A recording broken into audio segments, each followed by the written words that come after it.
Assalamualaikum dan salam keluarga Malaysia. Anda bersama saya Aziz Zainal Alam dalam Pastikan Sahih edisi Rabu 10 November 2021, dan untuk mendapatkan berita yang benar, tepat dan sahih, anda boleh ikuti media sosial kami seperti di Facebook, Instagram, Twitter dan YouTube dengan carian mudah Berita RTM. Kita mulakan hari ini dengan berita viral.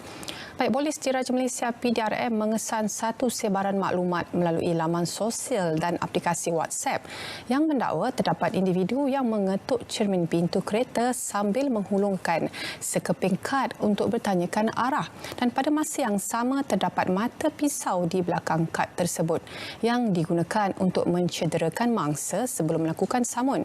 Turut ditularkan dua keping gambar individu cedera yang didakwa mangsa dalam kejadian samun berkenaan, dan hasil semakan mendapati sebaran maklumat tersebut telah mula tular pada tahun 2014 dan ditularkan semula akhir-akhir ini oleh mereka yang tidak bertanggungjawab. PDRM mengesahkan tiada sebarang laporan polis berkaitan kejadian samun yang menggunakan modus operandi sedemikian. Wanita yang cedera adalah mangsa samun dalam kejadian yang berlainan, manakala lelaki yang cedera pada bahagian muka adalah mangsa pergaduhan di sebuah pusat hiburan di luar negara. Baik, Jabatan Kesihatan Negeri Selangor ingin merujuk kepada video yang tular di media sosial pada 22 Oktober 2021 berkenaan insiden seorang ketua jururawat di Selangor yang meninggal dunia akibat daripada suntikan vaksin COVID-19. Ketua jururawat tersebut merupakan seorang pesakit barah yang masih dalam tempoh cuti sakit barah selama 2 tahun.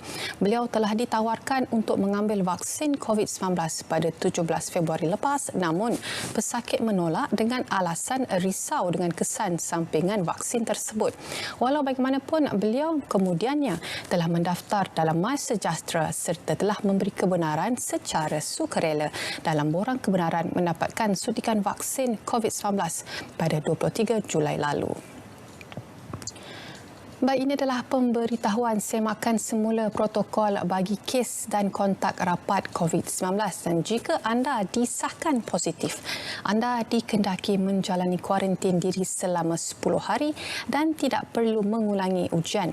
Manakala jika anda disahkan positif, anda dikendaki untuk menjalankan kuarantin diri selama 10 hari dan juga tidak perlu untuk mengulangi ujian. Seterusnya, jika anda adalah kontak rapat yang belum lengkap vaksinasi atau tiada vaksinasi, anda perlu menjalani kuarantin diri selama 10 hari dan mengulangi ujian pada hari ke-8. Tular di media sosial pada 9 November lalu sebuah video berdurasi 1 minit 18 saat yang memaparkan kejadian pelanggaran di antara dua kenderaan di Persiaran Bukit Jambul, daerah timur Pulau Pinang, dan menurut satu kenyataan yang dikeluarkan oleh Ketua Polis Daerah Timur Laut Pulau Pinang, ACP Sofian Santong, kejadian yang berlaku pada 8 November sekitar 8.48 pagi itu melibatkan sebuah kereta jenis Toyota Corolla yang melanggar bahagian belakang sebuah Pro 2 Alsa. Beliau berkata kemalangan berlaku apabila pemilik kenderaan Toyota Corolla tersebut tidak mengikut giliran semasa sebuah kenderaan lain berhenti di sebuah simpang dengan memotong ke bahagian kanan yang merupakan garisan berkembar serta berada di arus yang bertentangan.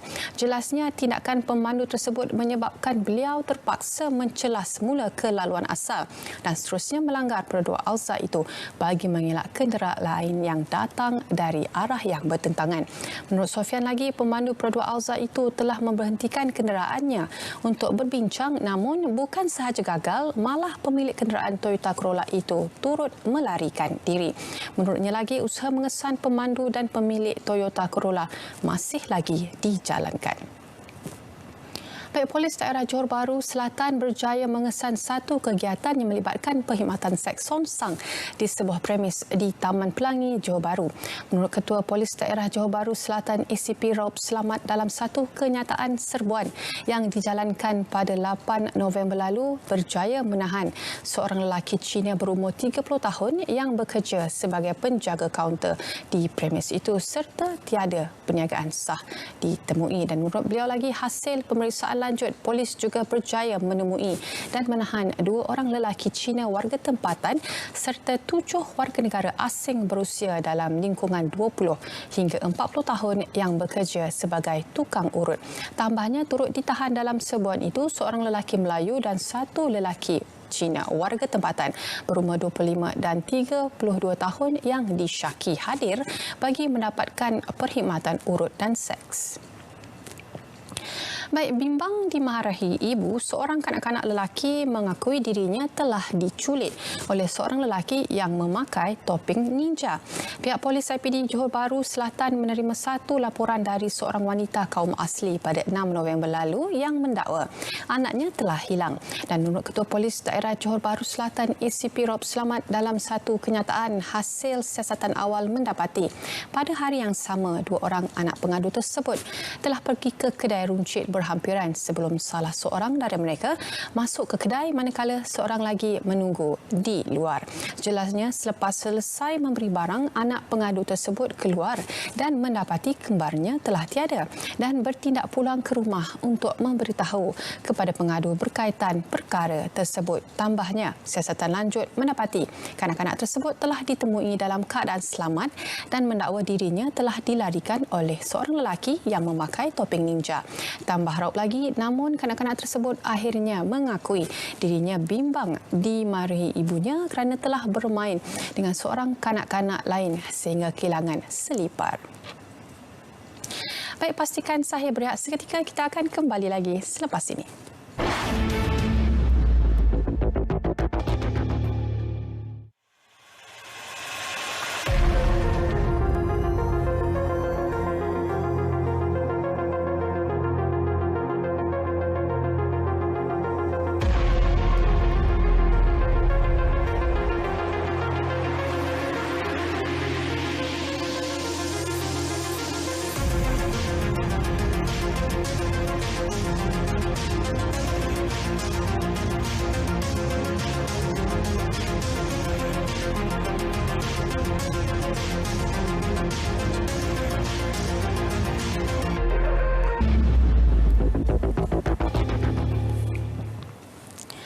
Baik, kita bertemu kembali dalam Pastikan Sahih dan seterusnya Kerajaan Kelantan akan mengadakan mesyuarat keselamatan bagi mengetahui laporan terkini serta punca lonjakan kes COVID-19 di negeri berkenaan.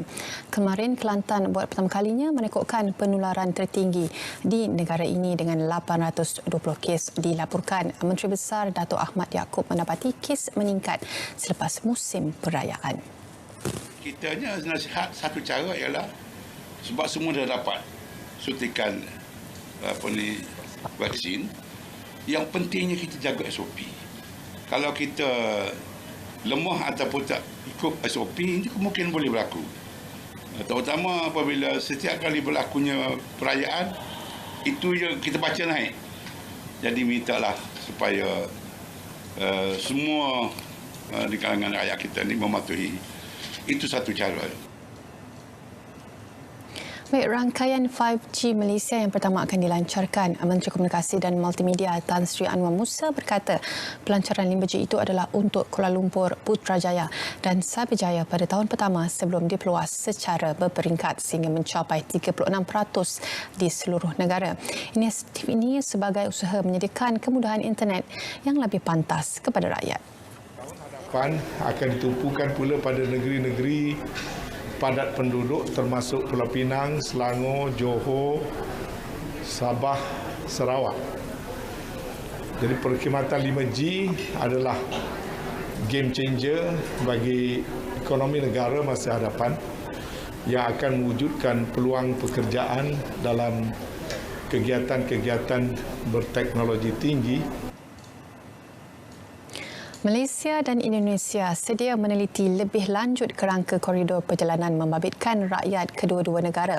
Menteri Luar Datuk Saifuddin Abdullah berharap perbincangan mengenainya dibangkitkan dalam pertemuan Perdana Menteri Datuk Seri Ismail Sabri Yaakob dengan Presiden Indonesia Joko Widodo besok. Ia juga susulan pengumuman Malaysia-Singapura untuk membuka kembali perjalanan rentas sempadan melalui udara menggunakan lorong perjalanan vaksinasi VTL mulai 29 November. Kalau antara Malaysia dan Singapura, kita menggunakan istilah vaccinated travel. Travel lane. Vaccinated travel lane, VTL. Dan bermula dengan travel yang menggunakan kapal terbang. Jadi mula-mula antara lapangan terbang Kuala Lumpur di Sepang dengan lapangan terbang Changi di Singapura. Jadi mudah-mudahan akan dipanjangkan lagi nanti dengan Jakarta, dengan Bangkok dan sebagainya. Mengamalkan nilai-nilai murni mampu mewujudkan sebuah masyarakat berintegriti bebas daripada rasuah serta perbuatan yang melanggar etika. Perdana Menteri Datuk Seri Ismail Sabri Yaakob berkata kesemua matlamat serta perancangan yang digariskan dalam RMKE 12 boleh dicapai jika keluarga Malaysia menjadikan agenda integriti sebagai teras utama. Analoginya mudah. Sebuah keluarga yang mempunyai dan mengamalkan nilai murni dan integriti yang tinggi, tentulah kebarangkalian untuk ahli keluarga tersebut terlibat dengan isu-isu yang berkaitan dengan pelanggaran integriti rasuah atau sebarang kes jenayah pada masa hadapan adalah amat rendah ataupun sangat tipis. Seterusnya, pemilik akaun Twitter Edisi Siasat diminta tampil membuat laporan dan mengemukakan bukti berhubung dakwaannya berlaku perbuatan salah laku, penyelewengan dan rasuah membabitkan beberapa menteri serta bekas menteri pegawai tertinggi Badan Buka Kuasa Negara. Ketua Polis Negara Datuk Seri Akhril Sani Abdullah berkata mengendali akaun itu perlu membuktikan dakwaan berkenaan dan tidak hanya berkongsi di laman sosial mengenainya tanpa bukti jelas. Pertama sekali mereka akan dirakam keterangan percakapan mereka dan dari situ kita akan melihat sejauh mana dakwaan yang dikatakan tersebut sama ada dia wujud ataupun tidak. Tentu sekali pihak polis jika ada tuduhan kepada mana-mana pegawainya, tak kiralah daripada sama ada ianya datang daripada edisi siasat ataupun daripada surat-surat daripada orang awam yang dihantar kepada Jabatan Integriti dan juga Bangsa Standard, ia akan diteliti, ia akan disemak, ia akan disiasat. Kerana seperti mana yang saya katakan tadi bahawa sebagai satu agensi penguat kuasa, Polis Intelijen Malaysia tidak boleh tidak perlu mempamerkan imej yang penuh integriti dan telus. Baik, penganjur yang membawa penyokong parti ke pusat penamaan calon semalam akan dipanggil dalam tempoh terdekat. Kertas siasatan terhadap 4 laporan polis yang diterima telah dibuka. 4 laporan polis berkenaan membabitkan pusat penamaan calon di Kompleks Japurun Tanjung Bidara dan Kompleks Japurun Kuala Linggi di Masjid Tanah, Kompleks Komuniti Desa KKD Teluk Mas serta Dewan Perpustakaan Awam Melaka Perpustawam Bukit Baru di Melaka Tengah. Siasatan dijalankan mengikut perkara 17/1 Peraturan Pencegahan dan Pengawalan Penyakit Berjangkit 2021, Akta Pencegahan dan Pengawalan Penyakit Berjangkit 1988, Akta 342 dan Seksyen 269 Kanun Keseksaan. Dan sementara itu, mengulas lanjut, beliau mengharapkan kerjasama masyarakat khususnya pengguna media sosial untuk tidak menyebarkan sebarang berita palsu berkaitan PRU Dun Melaka. Baik, ketiadaan integriti apabila mempunyai kuasa dan peluang merupakan punca penjawat awam terlibat dengan rasuah. Tegas Datuk Seri Azam Sebaki, rasuah dalam perkhidmatan awam mesti dihentikan demi meningkatkan imej sedia ada. Beliau turut memberi amaran bahawa SPRM tidak berkompromi dengan mana-mana pihak yang melakukan rasuah dan salah guna kuasa dengan tindakan tegas tanpa mengira latar belakang individu. Beliau berucap demikian pada majlis sambutan Hari Integriti dan Pelancaran Pelan Anti Rasuah Organisasi KBS di Putrajaya. Kerajaan memutuskan untuk tidak memberi sebarang ganjaran kepada jaguh lontar peluru bara negara Muhammad Ziyad Zulkifli. Ini termasuklah menerusi skim hadiah kemenangan sukan SAKAM selepas penyertaannya di Sukan Paralimpik Tokyo 2020 dibatalkan Ogos lalu. Menteri Belia dan Sukan Datuk Seri Ahmad Faizal Azumu bagaimanapun berkata pihaknya akan berhubung dengan atlet berkenaan bagi membincangkan mengenai ganjaran yang tiada kena-mengena dengan peruntukan kewangan kerajaan. Pihak yang ingin memberi tawaran kepada beliau agar kejayaan yang telah beliau perolehi tetapi tidak diterima itu dapat kita berikan sedikit ganjaran. Tetapi apakah ganjarannya saya tak molek untuk saya umumkan kecuali kalau saudara Ziyad sendiri yang nak. Baik, seterusnya kita akan ke laporan khas dan bagi laporan khas kali ini kita akan membincangkan topik menarik mengenai SOP penuh PRU Pilihan Raya Umum bersama sahabat wartawan saya Nadine Nordin.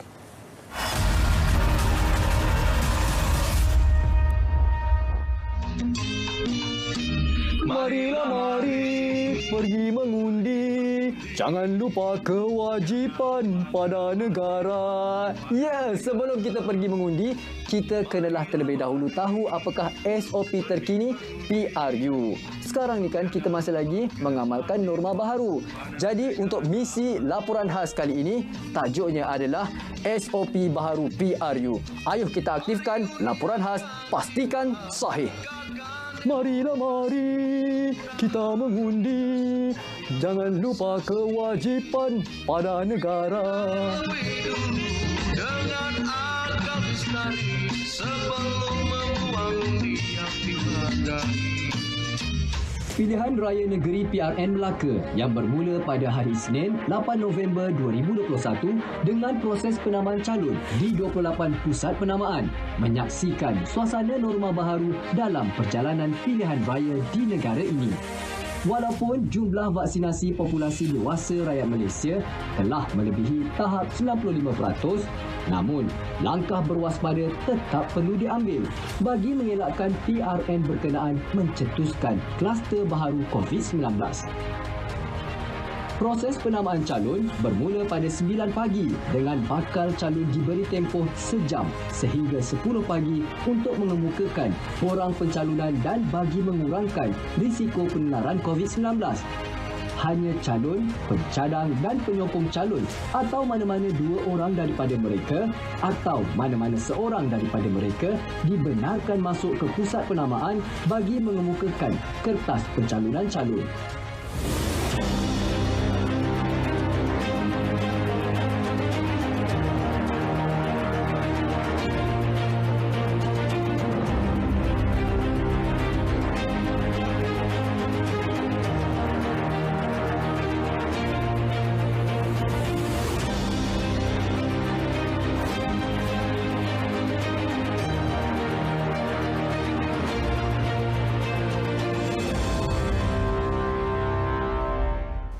Sebelum pandemik COVID-19 melanda, kempen pilihan raya dilakukan secara meriah dan giat oleh parti-parti yang bertanding. Namun kini, ia dilakukan secara norma baharu. Apakah antara kaedah yang dilaksanakan? Ayuh sama-sama kita dapatkan penjelasan. Mengikut kaedah perjalanan pilihan raya yang digariskan, Suruhanjaya Pilihan Raya SPR bagi calon, pencadang dan penyokong yang mempunyai gejala seperti demam, batuk dan selesema atau suhu badan melebihi 37.4 darjah Celsius, mereka tidak dibenarkan memasuki pusat penamaan calon dan akan diuruskan oleh penolong pegawai pengurus PPP yang lengkap pakaian pelindungan diri PPE. Borang penamaan calon itu akan dihantar melalui aplikasi WhatsApp kepada pegawai pengurus RO untuk semakan.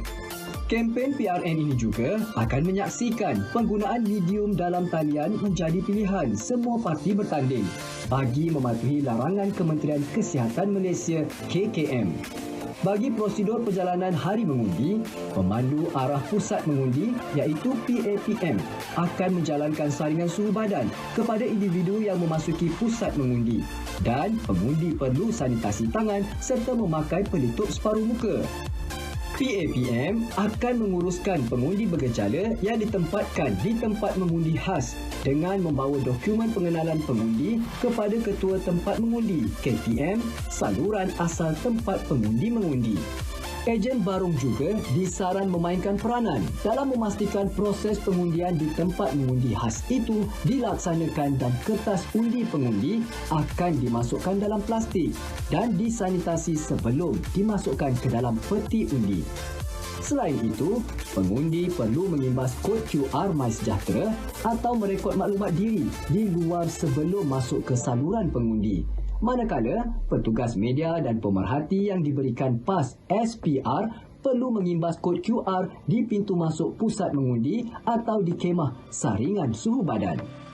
Kita belajar daripada pengalaman sebelum ini. Jadi SOP yang telah pun kita ketengahkan masa Pilihan Raya Negeri Sabah telah pun dikemas kini untuk Melaka. Dan kalau sekiranya ada keperluan untuk pilihan raya kecil atau pilihan raya negeri lain, MKN boleh membantu untuk memastikan pertamanya konsistensi dalam perjalanan kita. Pada Sabtu yang lalu, jurucakap SPR memaklumkan sebanyak 550 borang penamaan calon telah dijual dan seramai 12,900 individu dilantik bagi mengendalikan PRN Melaka. Suruhanjaya Pilihan Raya SPR menetapkan tarikh mengundi bagi PRN Melaka pada 20 November, manakala penamaan calon pada 8 November dan undi awal pada 16 November. Ekoran pembubaran DUN pada 4 Oktober lepas, susulan 4 adun menarik sokongan terhadap kepimpinan Ketua Menteri.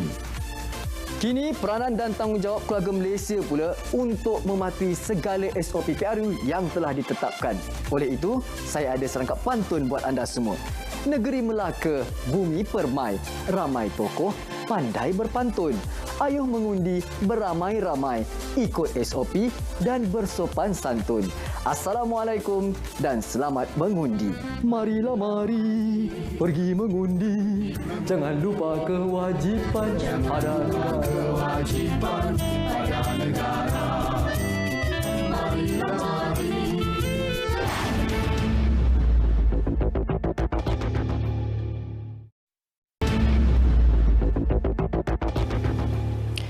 Baik, terima kasih kerana masih setia bersama Pastikan Sahiran. Seterusnya kita ada saksikan bicara diary rawat, iaitu pada hari ini jam 9 malam. Diabetes dan penyakit jantung, apa kaitannya? Bersama Datuk Seri Dr. Azhari Rosman, iaitu pakar perunding kanan kardiologi Institut Jantung Negara. Baik, PRU DUN Melaka, Pusat Media PRU DUN Melaka akan mula dibuka pada 7 hingga 20 November 2021 di Aras 1 Hotel Kobimas Aikroh Melaka. Dan semua wakil media masa dijemput untuk mendapatkan maklumat dan menggunakan kemudahan yang disediakan bermula 9 pagi hingga 10 malam. Baik, perkongsian tadi mengakhiri Pastikan Sahih hari ini dan jangan lupa untuk terus bersama kami setiap hingga Jumaat jam 3:30 petang di seluruh berita RTM News 1, 2, 3. Saya Azizana Alam. Assalamualaikum.